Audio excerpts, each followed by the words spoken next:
Section 164 is regarding disqualifications of directors. Section 164 subsection 1 provides grounds of disqualifications and subsection 2 also provides grounds of disqualification. अब बेटा पहले तो हम इन दोनों grounds को ही चेक करेंगे, दोनों ग्राउंड्स में क्या डिफरेंस है। अब जो हमने फर्स्ट कैटेगरी के ग्राउंड्स 164 सबसेक्शन फर्स्ट में ऑलरेडी पढ़े हैं, इसमें आपने क्या पढ़ा कि जब एक डायरेक्टर जब एक पर्सन अनसाउंड माइंड हो जाएगा, डायरेक्टर अनसाउंड माइंड हो जाएगा तो वो डिस्क्वालीफाइड हो जाएगा। अगर कोई पर्सन अनडिस्चार्ज इंसॉल्वेंट है तो वो डायरेक्टर नहीं बन पाएगा। अगर उसने इंसॉल्वेंसी के लिए अप्लाई किया है तो वो डायरेक्टर नहीं बन पाएगा। अगर वो कॉन्विक्टेड है तो नहीं बन पाएगा। अगर किसी कोर्ट ने उसे रोका है कि तू डायरेक्टर मत बन तो वो नहीं बन पाएगा। अगर उसने कॉल पे नहीं करी तो नहीं बन पाएगा। ठीक है, उसने रिलेटेड पार्टी ट्रांजैक्शन में इन्वॉल्व था तो नहीं बन पाएगा। ठीक है, अगर उसके पास डिन नहीं है, डायरेक्टर आइडेंटिफिकेशन नंबर नहीं है तो वो डायरेक्टर नहीं बन पाएगा।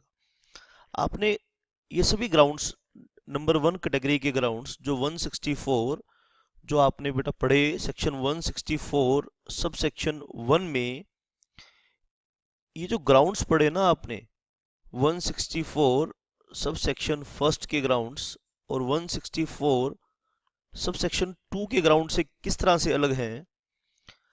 अब 164 में 1 में तो डिस्क्वालीफाइड डायरेक्टर का ही कसूर था, उसके उसके डिफॉल्ट्स के चलते, उसकी जेल के चलते वो डिस्क्वालीफाइड हुआ था। अब 164 सब सेक्शन 2 में जो हम ग्राउंड्स पढ़ेंगे मेनली, उसमें उस डायरेक्टर ने डिफॉल्ट नहीं किया होगा। समझिए बात को बेटा, ये बहुत टेक्निकल पॉइंट है, स्टूडेंट्स ध्यान से नहीं समझते हैं इस बात को। अब क्या हुआ है कि 164 2 के जो हम ग्राउंड्स पढ़ेंगे वो डिफॉल्ट डायरेक्टर ने नहीं किए, बल्कि वो डिफॉल्ट उस कंपनी ने किए जिसमें वो डायरेक्टर था।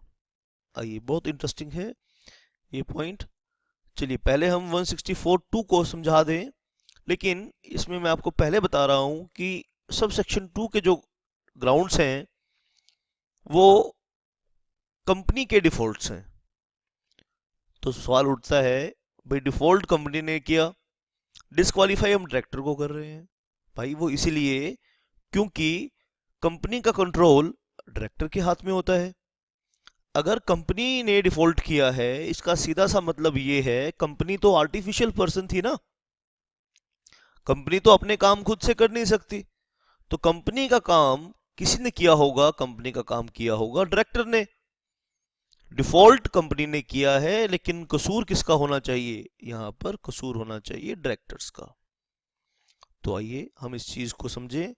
डिस्क्वालिफिकेशंस 160 सेक्शन 164 को हम यहां पे समझने की कोशिश करेंगे। 164 सब सेक्शन 2, और यहां भी हम कुछ डिस्क्वालिफिकेशंस की बात करेंगे।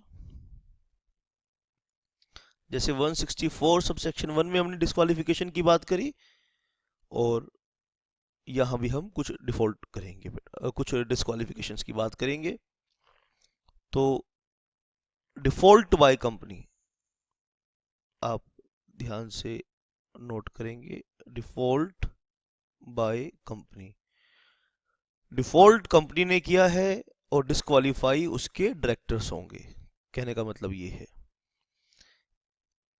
आप बात को समझेंगे। पहली बात, एनी कंपनी, एनी कंपनी का मतलब क्या है, चाहे वो पब्लिक लिमिटेड कंपनी है, चाहे वो प्राइवेट लिमिटेड कंपनी है, पब्लिक लिमिटेड और प्राइवेट लिमिटेड।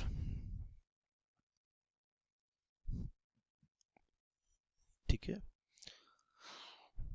हैज नोट, क्या बात कर रहे हैं, has note filed financial statements. इस कंपनी ने, एक्ट की रिक्वायरमेंट होती है कि फाइनेंशियल स्टेटमेंट्स फाइल करनी होती हैं, ठीक है। फाइनेंशियल स्टेटमेंट्स, और you can say annual return. Annual return, her company को, आरओसी को एक एनुअल रिटर्न फाइल करनी पड़ती है, साल में एक बारी रिटर्न फाइल करनी पड़ती है, ठीक है। तो कंपनी ने फाइनेंशियल स्टेटमेंट्स फाइल नहीं करी, कंपनी ने एनुअल रिटर्न्स फाइल नहीं की। एनुअल रिटर्न्स सेक्शन 92 के अकॉर्डिंग फाइल करनी पड़ती हैं, वो फाइल नहीं की। और for any continuous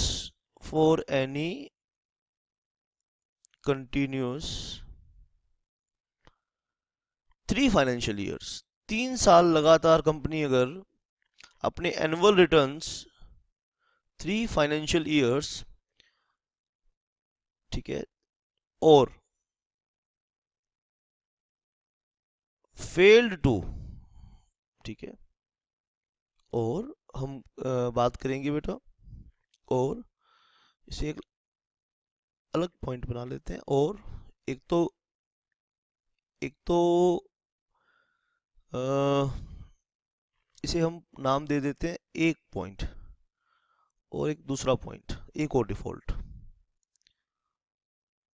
fails to, 3 लगातार नहीं बार फाइल किया, यानी 1 साल अगर फाइल नहीं किया तो डिस्क्वालीफाई नहीं होगा।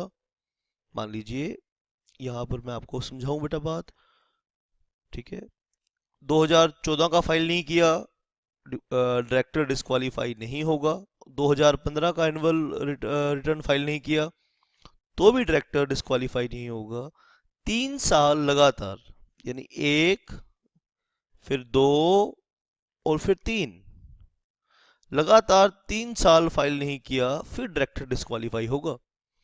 एक पहले साल फाइल किया, दूसरे साल, पहले साल फाइल किया, दूसरे साल नहीं किया, तीसरे साल कर दिया, अब फिर ये डिफॉल्ट ठीक कर दिया उसने।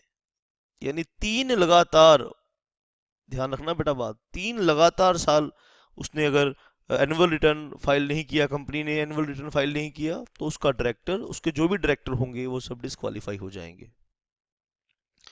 फेल्स टू, अब कंपनी ने क्या डिफॉल्ट किया है? Fails to repay deposits, repay deposits, company deposits repay करने में फेल हो गई है। Accepted by it, company public से पैसा रेज कर सकती है in the form of shares, in the form of debentures and in the form of deposits. Company ने डिपॉजिट्स के फॉर्म में पैसा रेज किया और फिर रीपे करने में फेल हो गई। Repay deposits accepted by it, और इंटरेस्ट, या तो डिपॉजिट या उसका ब्याज। इन्वेस्टर को ब्याज देना पड़ता है ना भाई, डिपॉजिट एक्सेप्ट करेगी तो इन्वेस्टर को ब्याज देना पड़ेगा। डिपॉजिट एक्सेप्ट नहीं करने में फेल हो गई, या उस पर ब्याज देने में फेल हो गई, और interest there on the due date, on the due date, due date पर, ठीक है, डिपॉजिट का पैसा या उसका इंटरेस्ट रीपे करने में फेल हो गई, ठीक है। या फिर और एक और डिफॉल्ट किया उसने, redeem it's debentures, redeem its debentures on the due date, on the due date। Debentures को रिडीम करने में भी फेल हो गई, ड्यू डेट पर डिबेंचर्स को रिडीम करने में भी फेल हो गई। और तीसरा बेटा, फेल्स टू पे एनी डिविडेंड, फेल्स टू पे एनी डिविडेंड डिक्लेयर। देखो, डिविडेंड प्रॉफिट हुआ, प्रॉफिट होने के बाद डिविडेंड डिक्लेयर नहीं हुआ तो डिफॉल्ट नहीं है। डिविडेंड डिक्लेयर कर दिया था एनुअल जनरल मीटिंग में, एनुअल जनरल मीटिंग हुई थी, वहां पर डिविडेंड क्या होता है? प्रॉफिट का वो हिस्सा जो शेयर होल्डर के लिए डिक्लेयर किया जाता है। कहाँ डिक्लेयर किया जाता है? एनुअल जनरल मीटिंग में डिक्लेयर किया जाता है। एनी डिविडेंड डिक्लेयर्ड, जो डिविडेंड डिक्लेयर किया था वो पे नहीं किया। ठीक है, अब जो ये तीनों डिफॉल्ट है, ठीक है, ये ये वाला, ये वाला और बेटा ये वाला, इन तीनों डिफॉल्ट के लिए एक कॉमन लाइन लिख रहा हूं, ठीक है। एंड सच फेलियर, अब इन तीनों के लिए कॉमन लाइन है, ध्यान से नोट कर लेना। And such failure to pay और रिडीम, टू पे और रिडीम। रिडीम का मतलब जैसे डिबेंचर इशू किया था, डिबेंचर रिडीम होगा, यानी डिबेंचर का पैसा वापस होगा। टू पे और रिडीम कंटिन्यूज फॉर 1 ईयर और मोर, कंटिन्यूज फॉर 1 ईयर और मोर। ये डिफॉल्ट होता है और ये डिफॉल्ट 1 साल तक कंटिन्यू रहता है। जैसे मान लीजिए यहां पे डिफॉल्ट हुआ, यहां पर डिफॉल्ट हुआ और ये डिफॉल्ट यहां ठीक कर दिया गया, और ये है period 1 year from default, 1 year from default. ये है डिफॉल्ट का 1 साल, 1 ईयर फ्रॉम डिफॉल्ट। यहां डिफॉल्ट हुआ, this is the date of default, यहां पे डिफॉल्ट हुआ और 3 मंथ्स, 3 मंथ्स फ्रॉम डिफॉल्ट, और 3 महीने के बाद वो डिफॉल्ट को ठीक कर दिया, तो डायरेक्टर 164(2) में डिस्क्वालीफाई नहीं होगा। लेकिन अगर ये डिफॉल्ट 1 साल तक कंटिन्यू रहा या 1 साल के आगे कंटिन्यू रहा, तो डायरेक्टर डिस्क्वालीफाई हो जाएगा, डायरेक्टर अपनी पोजीशन पे नहीं बना रहेगा। ठीक है, अब यहां पे 2 ग्राउंड्स हमने डिस्कस किए। 2 ग्राउंड्स कौन कौन से थे? आइए एक बारी इसे हम रिवाइज कर ले, एक बारी इसे हम आइए रिवाइज कर लेते हैं जो डिफॉल्ट हमने डिस्कस किए हैं।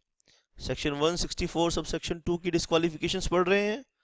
अब यहाँ पे डिफॉल्ट कौन कर रहा है? Default by company, any company. Any company का मतलब है कोई भी company has not filed, file नहीं की है फाइनेंशियल स्टेटमेंट्स और annual return. Annual general meeting जब कंपनी कर लेती है तो उसके बाद आरओसी को फाइनेंशियल स्टेटमेंट्स और रिटर्न फाइल की जाती है। ठीक है, और वो फाइल नहीं की for any continuous period of 3 years, 3 साल तक लगातार फाइल नहीं की। ध्यान से बेटा बात सुन लो बेटा, 3 साल तक लगातार नहीं करी। पहले साल करी, पहले साल करी, दूसरे साल नहीं करी, तीसरे साल करी, और चौथे साल के बाद करता रहा। यानी बीच में किसी 1 साल नहीं करी तो डिस्क्वालिफाइड नहीं होगा। लगातार, सुन लीजिए, कान खोल के सुन लीजिए, लगातार 3 बार ही डिफॉल्ट करना है तो ये डिफॉल्ट एक्टिवेट होगा। और कंपनी ने डिपॉजिट एक्सेप्ट किए थे, फेल हो गई कंपनी। ठीक है, ये कंपनी फेल हो गई और ये failure and such failure to pay और रिडीम कंटिन्यूज फॉर 1 ईयर। ये बात ध्यान, कान खोल के सुन लो। फेल हुई थी, फेल होने के 1 महीने के बाद, 2 महीने के बाद, 3 महीने के बाद, 4 महीने के बाद, 5 महीने के बाद, 6 महीने के बाद, 8 महीने के बाद, 10 महीने के बाद ठीक कर दिया। अगर 1 साल हो गया या उससे ज्यादा पीरियड हो गया, ठीक है, तो डायरेक्टर डिस्क्वालीफाई हो जाएगा। और वो 3 चीजें क्या हैं? डिपॉजिट्स और उनका इंटरेस्ट देने में, रीपे करने में कंपनी फेल हुई है, डिबेंचर को रिडीम करने में फेल हुई है, डिविडेंड को, ठीक है, फेल्स टू पे एनी डिक्लेयर्ड डिविडेंड, और डिविडेंड को पे करने में फेल हुई है। तो आइए, तो क्या इफेक्ट पड़ेगा? आइए अब हम आगे देखेंगे कि इन डिस्क्वालिफिकेशंस का क्या इफेक्ट पड़ेगा। नेक्स्ट पेज पर हम मूव करेंगे और हम ये देखेंगे कि इन डिस्क्वालिफिकेशंस का क्या इफेक्ट पड़ेगा। आप हेडिंग लिखिए, effect of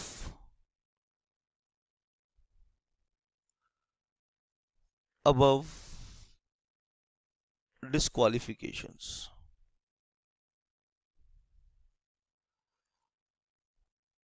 effect of above disqualifications. अब इन डिस्क्वालिफिकेशंस का क्या इफेक्ट रहेगा। एनी पर्सन, कहते हैं जी एनी पर्सन, बहुत ध्यान से नोट करना है, बहुत संभल के नोट करना है बेटा, ये आपके एग्जाम में बहुत इंपॉर्टेंट प्रैक्टिकल क्वेश्चन हो जाएगा। एनी पर्सन हु इज और हैज बीन, जो भी पर्सन उस डिफॉल्ट के दौरान डायरेक्टर था या रह चुका है, of the has been a director, ध्यान से नोट करना है जी, has been a director of the above defaulting company, of the above defaulting company, यानी जिस वक्त डिफॉल्ट हुआ उस वक्त जो जो डायरेक्टर था, ठीक है, वो सब लोग इज डिस्क्वालिफाइड, इज डिस्क्वालिफाइड, यानी डिफॉल्ट होने के बाद जो पर्सन, जो उस डिफॉल्टिंग कंपनी के डायरेक्टर हु इज और हैज बीन, डायरेक्टर इज और हैज बीन वर्ड यूज किया है, ध्यान से नोट कर लेना बेटा, is disqualified to be, disqualified to be. अब यहां दो बातें हैं, ठीक है, to be reappointed as director. अब उस कंपनी में तो वो डायरेक्टर थे, लेकिन वो रीअपॉइंट होने में डिस्क्वालीफाई हो जाएंगे, reappointed as director in that company, वो उस कंपनी में रीअपॉइंट नहीं हो पाएंगे इन दैट कंपनी, क्योंकि उस कंपनी में तो वो डायरेक्टर हैं ही। तो हम बोल रहे हैं कि कब एक डायरेक्टर डिस्क्वालीफाई हो जाएगा to be appointed as director. आप ध्यान से बात को पकड़ो बेटा, मैं आपको जोर देके बोल रहा हूं, ध्यान से बात को पकड़ो भाई। वो डिस्क्वालीफाई हो जाएगा to be appointed as director, लेकिन जिस कंपनी में वो डायरेक्टर है उसमें उसमें वो रीअपॉइंट होने के लिए डिस्क्वालीफाइड है, रीअपॉइंट होने के लिए डिस्क्वालीफाइड है as director in that company, ठीक है। और वो कंपनी कौन सी, that is defaulting company. Defaulting company में वो रीअपॉइंट होने में डिस्क्वालीफाई हो जाएगा, नहीं अपॉइंट हो पाएगा, ठीक है। और इसका इफेक्ट बता रहे हैं, जो आपने 164 सब सेक्शन 2 पढ़ा उसका इफेक्ट बता रहे हैं, ठीक है। अपॉइंटेड एज डायरेक्टर, यानी उस कंपनी में रीअपॉइंट नहीं हो पाएगा, और appointed as director in any other company, और वो दूसरी कंपनी में भी डायरेक्टर नहीं अपॉइंट हो पाएगा। अपनी कंपनी में तो वो रीअपॉइंट नहीं हो पाएगा, और दूसरी कंपनी में एक नया डायरेक्टर नहीं बन पाएगा, appointed as director in any other company, ठीक है जी। 4 5 years, 4 5 years, कब तक जी नहीं हो पाएगा, 5 साल तक, from the date of failure, from the date of failure by defaulting company, failure bye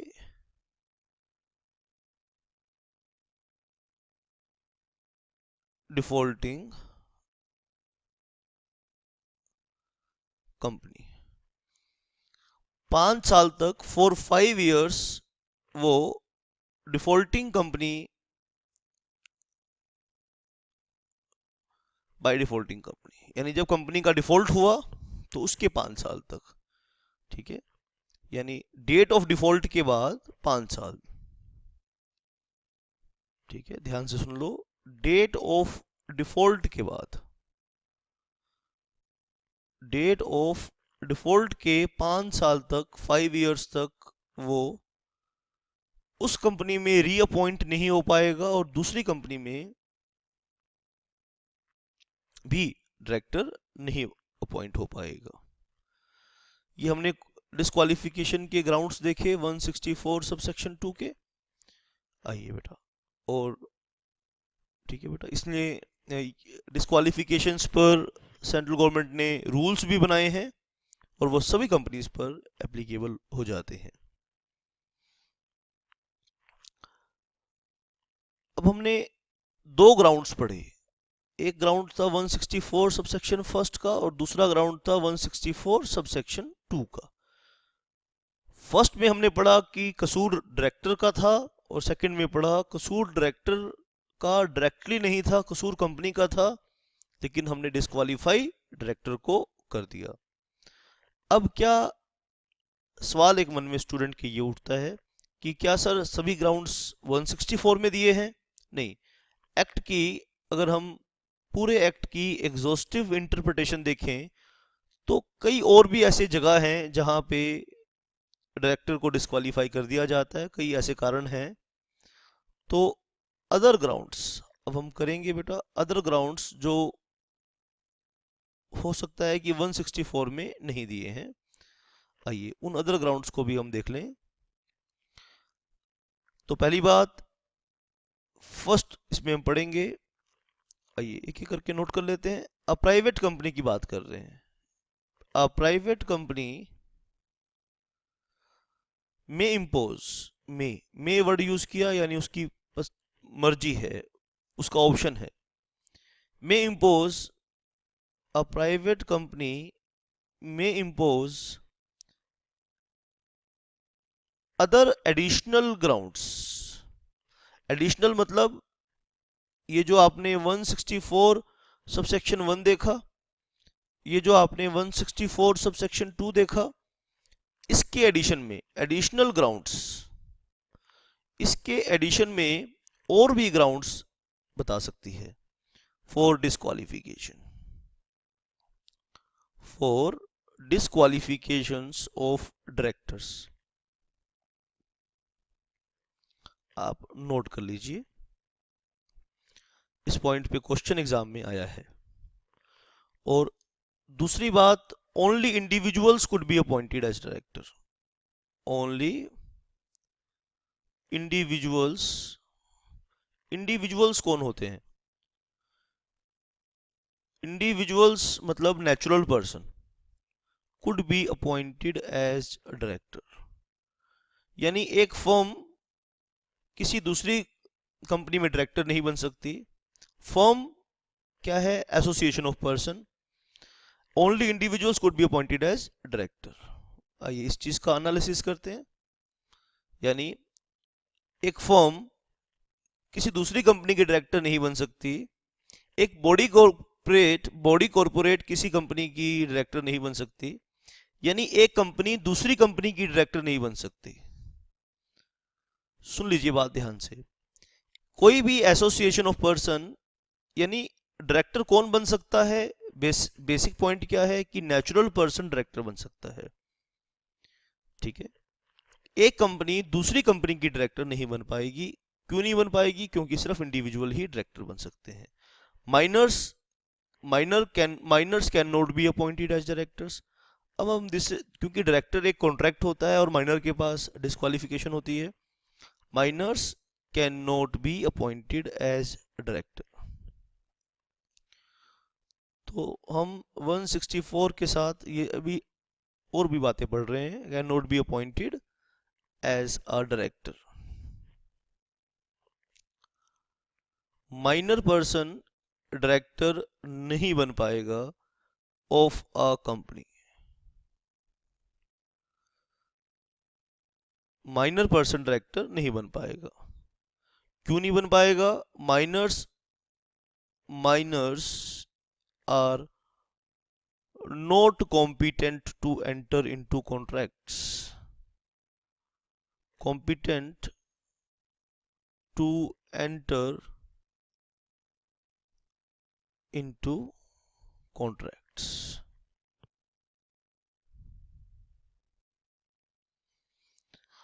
minor person नहीं बन पाएगा डायरेक्टर।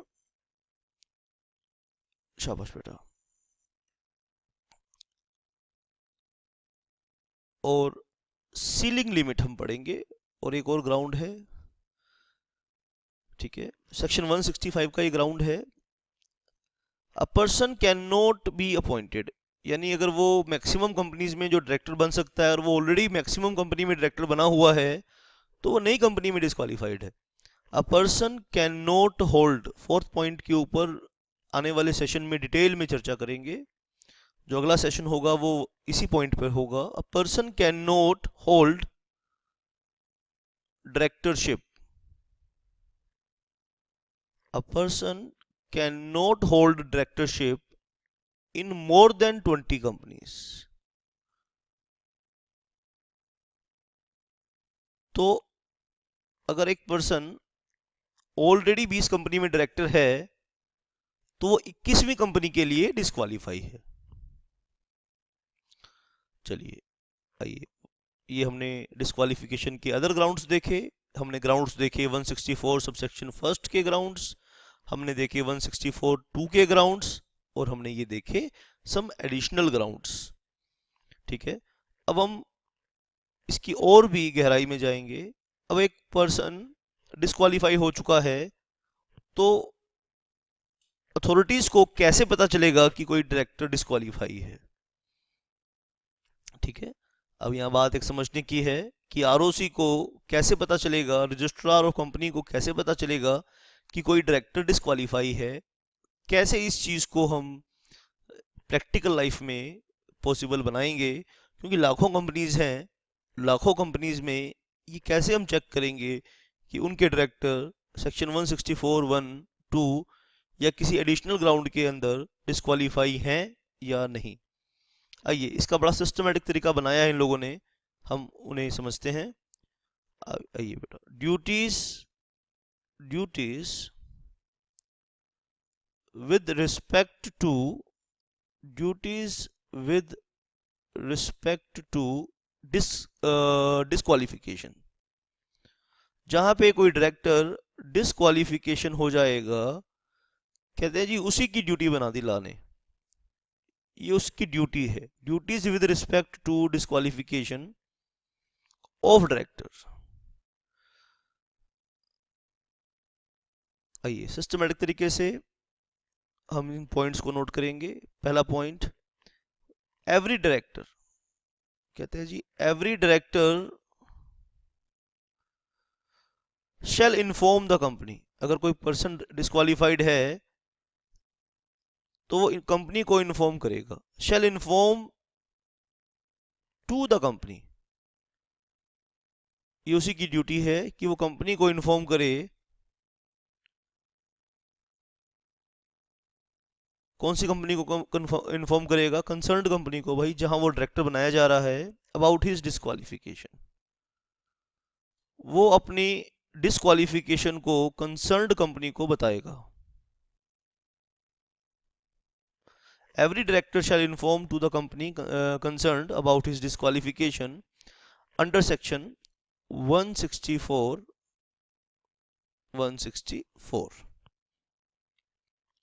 If any. अगर कोई 164 में अगर वो डिस्क्वालीफाइड है तो वो बताएगा। इन कैसे बताएगा? अब तरीका क्या है? इनफॉर्म DIR8 फॉर्म फाइल करेगा और DIR8 में वो बताएगा कि मैं डिस्क्वालीफाइड हो गया हूं। बिफोर ही इज अपॉइंटेड और रीअपॉइंटेड। कब बताएगा जी? टाइम भी बता दिया। बिफोर ही इज अपॉइंटेड और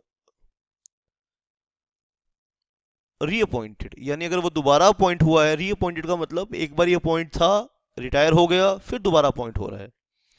रीअपॉइंटेड का मतलब समझ लीजिए बेटा, एक बार ये डायरेक्टर था, रिटायर हो गया, फिर से अपॉइंट हो रहा है, उसे बोल रहे हैं रीअपॉइंटेड।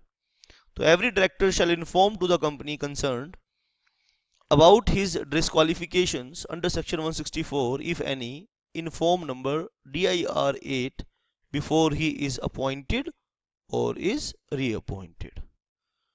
शाबाश बेटा। Second point, in case of default, in case of default covered under section 164 subsection 2, अगर 164 सबसेक्शन 2 के डिफॉल्ट किए हैं, ठीक है, कौन से डिफॉल्ट थे, फाइनेंशियल स्टेटमेंट फाइल नहीं करी, या डिपॉजिट्स पे नहीं किया, इंटरेस्ट पे नहीं किया, डिविडेंड रीपे नहीं किया, ठीक है, डिविडेंड डिक्लेयर किया था वो पे नहीं किया, ठीक है, the company shall immediately file form DIR 9। अब वो डिफॉल्टिंग कंपनी क्या करेगी, the company shall immediately, company ने इमीडिएटली एक रिटर्न फाइल करनी है।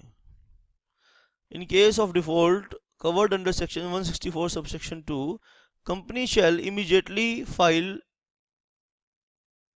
form 9, form DIR 9। DIR 8 किसने फाइल करना था, ठीक है, एवरी डायरेक्टर शैल इन्फॉर्म। देखो DIR किसने फाइल करना था, डायरेक्टर ने फाइल करना था जो डिस्क्वालीफाइड हुआ है, और 164 के अगर जो डिफॉल्ट्स हैं तो वो कंपनी ने इन्फॉर्म करना है, ठीक है। टाइम क्या है इसके लिए, with in 30 days, with in 30 days of the failure, failure के 30 दिन के अंदर, फेलियर के 30 दिन के अंदर, ठीक है बेटा, with in 30 days of the failure under section 164 subsection 2,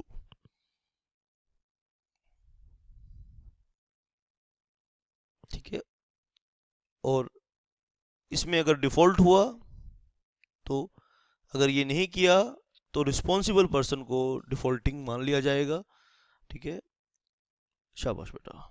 तो ये जिम्मेदारी किसकी होगी, ये जिम्मेदारी उन लोगों की होगी जिनको ऑफिसर इन डिफॉल्ट माना गया है अंडर सेक्शन 2 सबसेक्शन 60, ठीक है।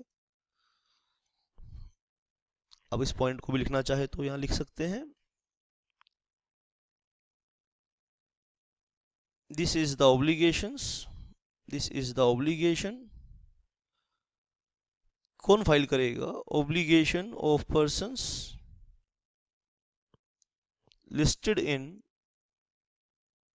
listed in section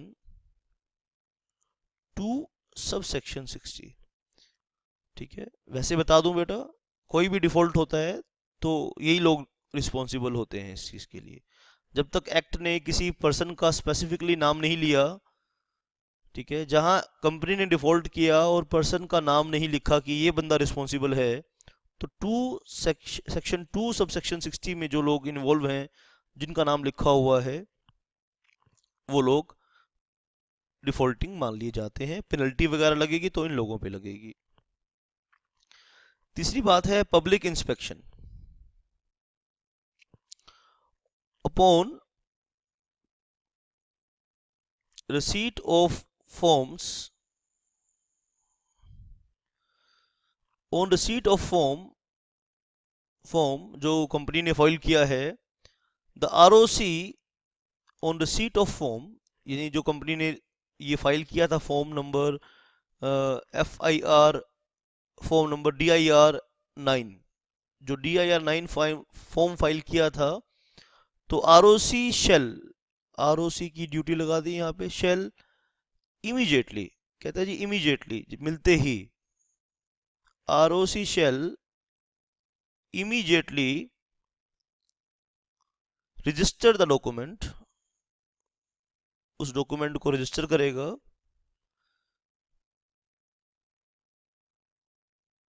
register the document and place it in the and place it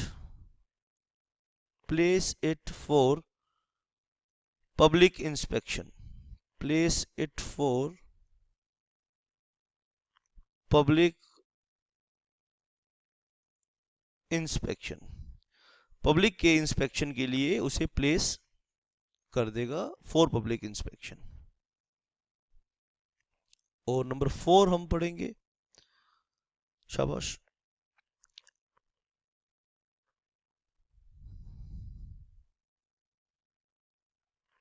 और अगर डिस्क्वालिफिकेशन को रिमूव करना है, करवाना है, ठीक है, अगर कोई डिस्क्वालिफिकेशन के लिए रिमूवल के लिए कोई एप्लीकेशन देनी है तो वो दी जाएगी फॉर्म DIR 10 में। और एप्लीकेशन आप लिख लीजिए बेटा, application for removal, application for removal of disqualification, application for removal of disqualification of directors shall be made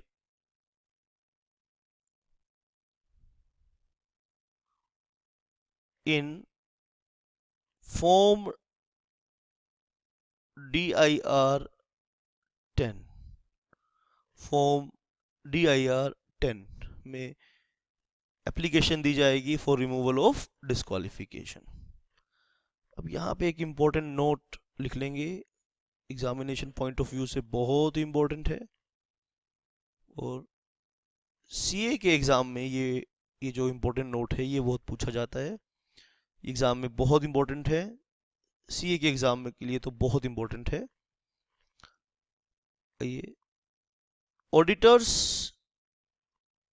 report, जो कंपनी के ऑडिटर होंगे और वो जो रिपोर्ट बनाएंगे ऑन डायरेक्टर डिस्क्वालिफिकेशन, और जब वो डायरेक्टर की डिस्क्वालिफिकेशन पे रिपोर्टिंग करेंगे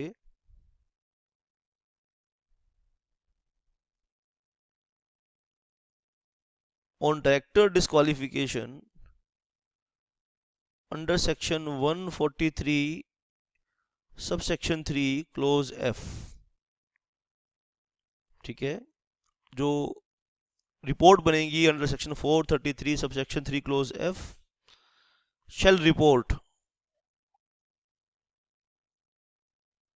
shall report whether any director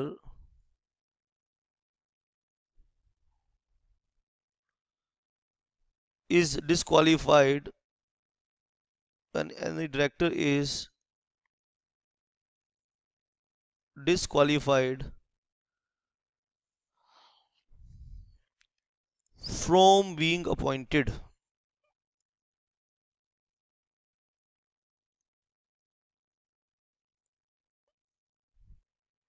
as a director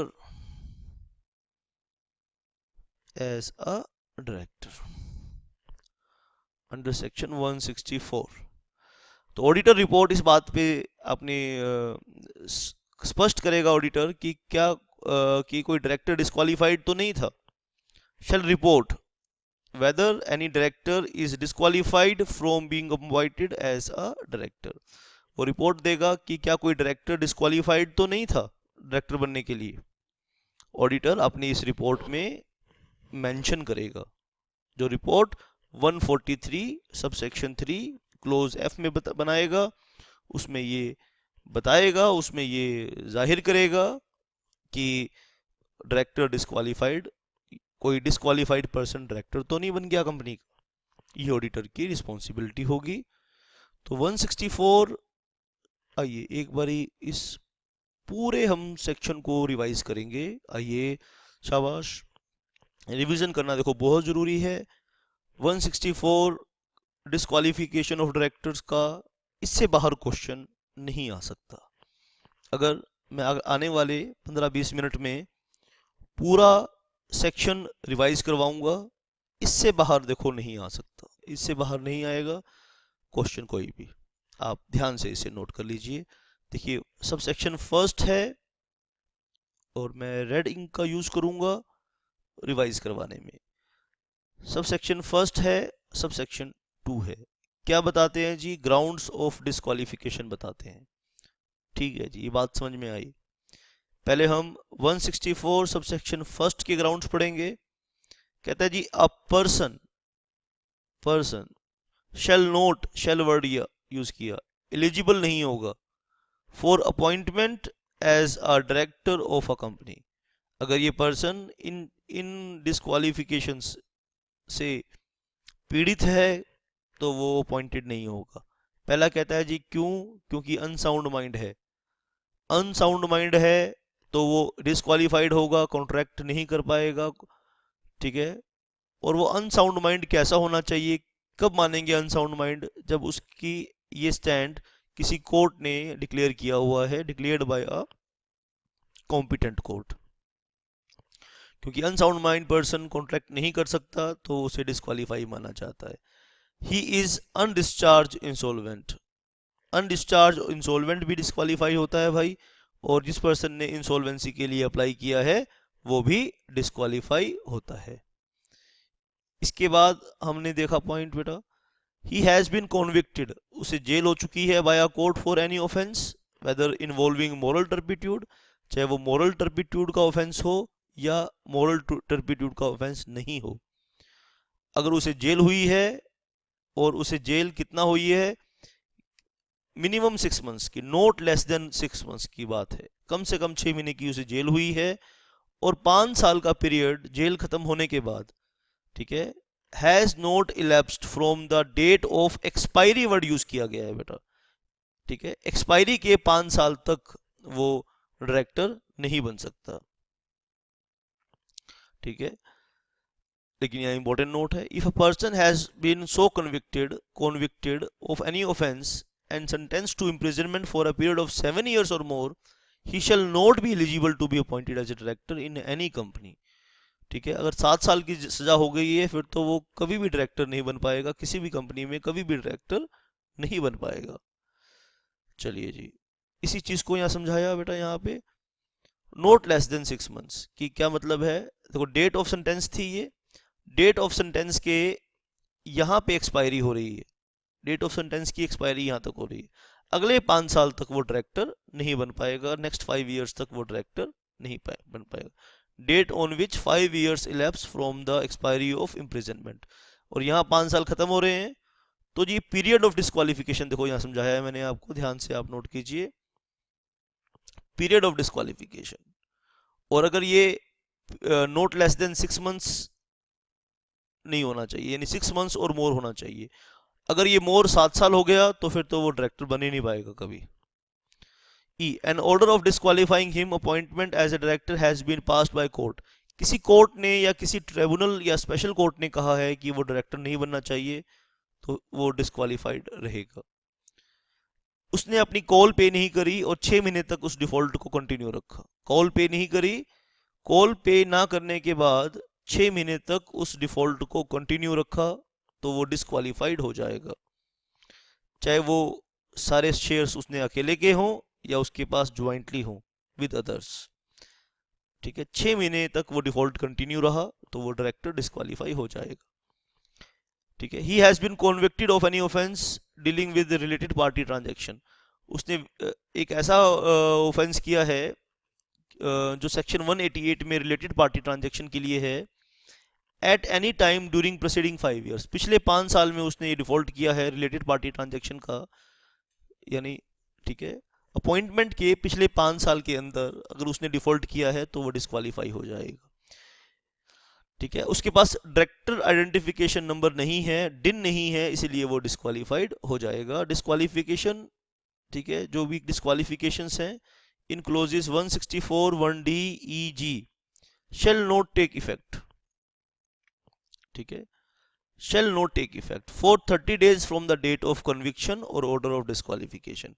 जो हमने डी की बात करी, ई की बात करी, जी की बात करी, ठीक है, वो 30 दिन तक एप्लीकेबल नहीं होंगी। 30 दिन तक क्यों एप्लीकेबल नहीं होंगी? क्योंकि अपील करने का टाइम दे रहे हैं, ठीक है, अपील करने का उसे टाइम दे रहे हैं, इसीलिए वो 30 दिन तक एप्लीकेबल नहीं होगी।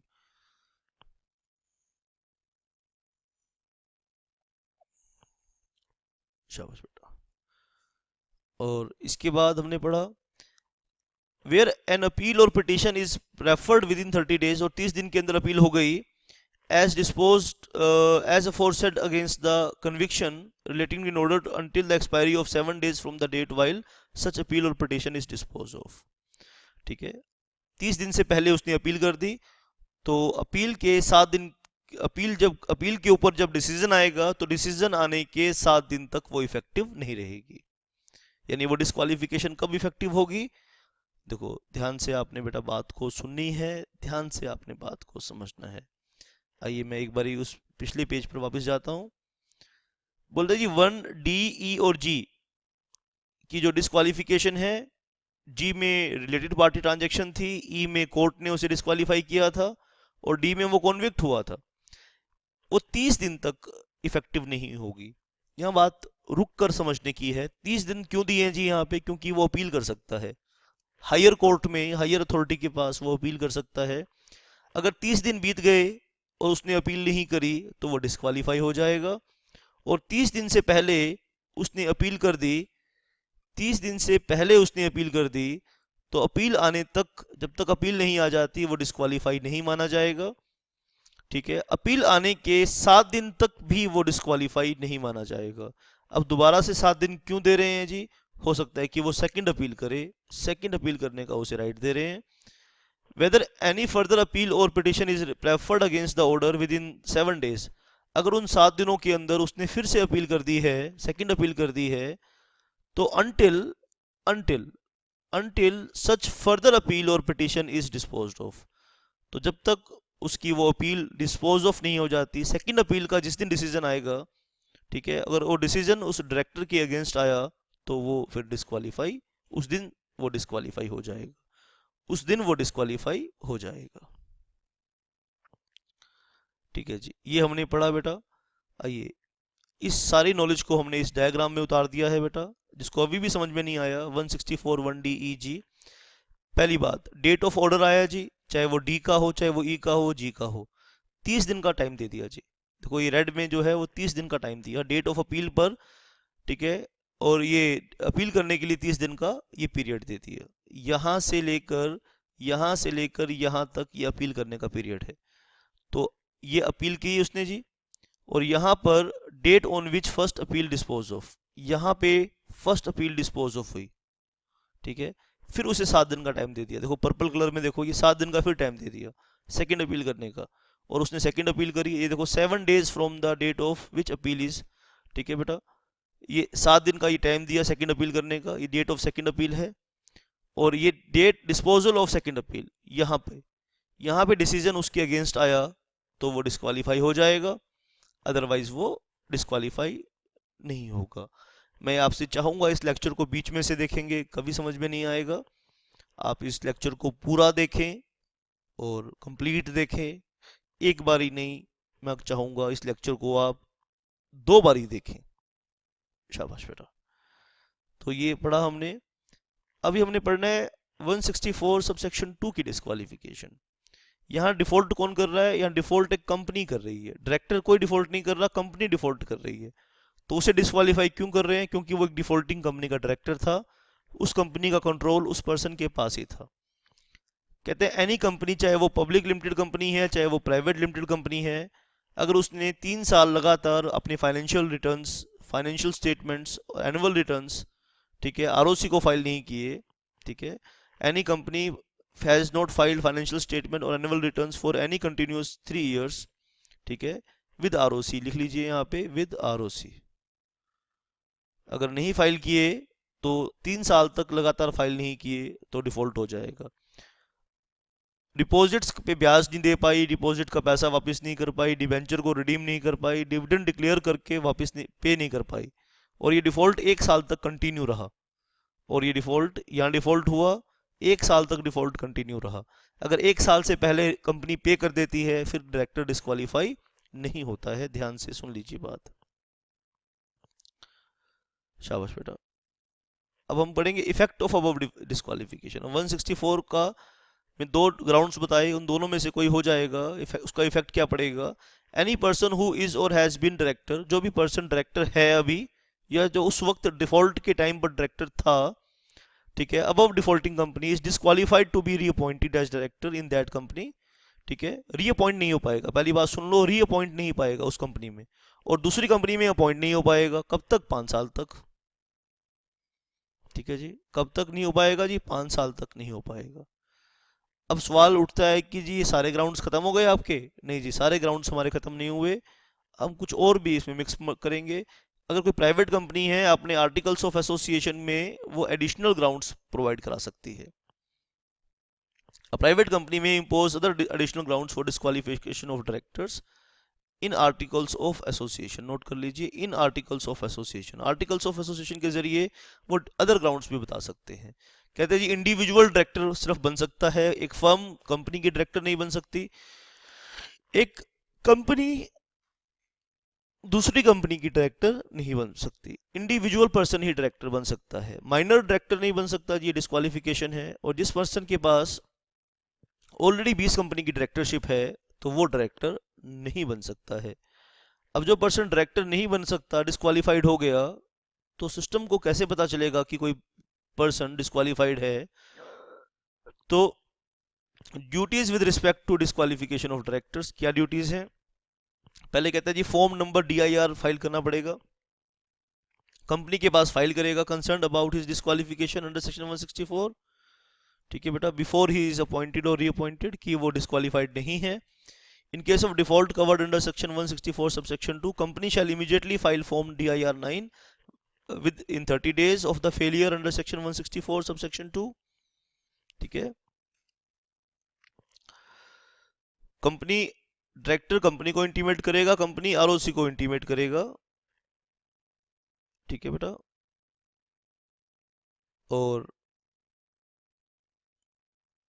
शाबाश बेटा, कंपनी किसको इंटीमेट करेगी? कंपनी ROC को इंटीमेट करेगी। डायरेक्टर कंपनी को, कंपनी ROC को इंटीमेट कर देगा। ठीक है, ROC क्या करेगा? इमीडिएटली उस फॉर्म को रजिस्टर करेगा और पब्लिक इंस्पेक्शन के लिए उन फॉर्म्स को खोल देगा। ठीक है, और एप्लीकेशन अगर किसी डिस्क्वालिफिकेशन को रिमूव करने का एप्लीकेशन करनी है तो वो भी ROC को करनी है। किस में करनी है? डायरेक्टर 10 में करनी है, DIR 10 में करनी है, फॉर्म नंबर DIR 10 में करनी है बेटा। ऑडिटर भी अपनी रिपोर्ट में बताएगा कि कोई अगर डिस्क्वालीफाइड पर्सन को डायरेक्टर अपॉइंट तो नहीं किया, ऑडिटर भी ये बात अपनी रिपोर्ट में जाहिर करेगा कि हमने कंपनी ने, जिस कंपनी की हमने ऑडिट किया है, जिस कंपनी की ऑडिट रिपोर्ट हम दे रहे हैं, उसने डिस्क्वालीफाइड पर्सन को डायरेक्टर अपॉइंट नहीं किया। That's it for disqualification. अगर आप इसमें और भी कोई अगर डाउट आपका है, पूछना चाहते हैं, आप मुझे व्हाट्सएप कर सकते हैं या फ़ोन कर सकते हैं। ठीक है, व्हाट्सएप करेंगे तो ज़्यादा बेहतर रहेगा, फ़ोन करने में डिस्टर्बेंस होती है। अगर मुझे लगेगा कि मुझे फ़ोन करना है तो मैं खुद ही आपको फ़ोन कर लूँगा। That's it for this session.